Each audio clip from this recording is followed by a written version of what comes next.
Gilaingot ki Menteri Rangba barem kejela basyak penkup buram ki kentup yau Dr. Didi Lapang ubalang meta unyong aibut barangba jong Menteri Rangba kejela ubak je dirembai baruba iki maulong bamkuah hidwar ubleng. Ki Chief Executive Member barem jong ka Khasi Hills Autonomous District Council pat ki kentup ubak rangkensai arma kedo u Dr. Celestine Lengdo bat ubak CBCM. Nalor kini kiri Rangba kan keseng ke penkup buram ru yau ubak Man Bharani u Deputy Chairman ke MEGC u Anthony Siem urang elak kai MMA badang Syuanra buram dangshan na Dubai rengkat bat coach jong u ba Kores Marwen kinong Tri Asha bat ki Angganwadi.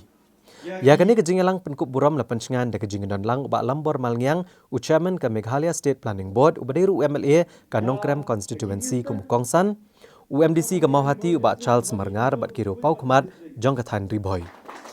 U Dr. Didi Lapang haba ajeng keren ulapan pau wik jing skungu ikan negaseng kabadang temai. Bad ai mensiam bakin trish tam na kabenta kabaha kamiat jung pat ba haba bu jeng kenturu ba kinu ki kam bakile ki banlong ki ba ajeng mentoy yau pat ba babun balang.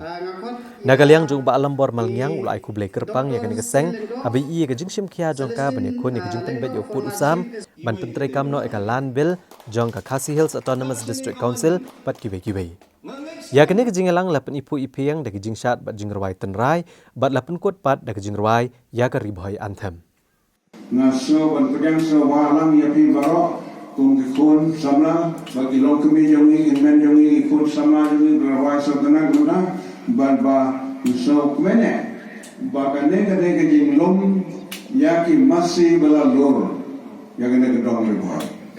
Karena ki rendang ke rasok siang gimana mencet Kemudian kepada Yosakri Islam dan kepada kendiat mereka jeng sisa balon baki mi nang rempai ban sang ka protai ban syakri ya gari berkalawai.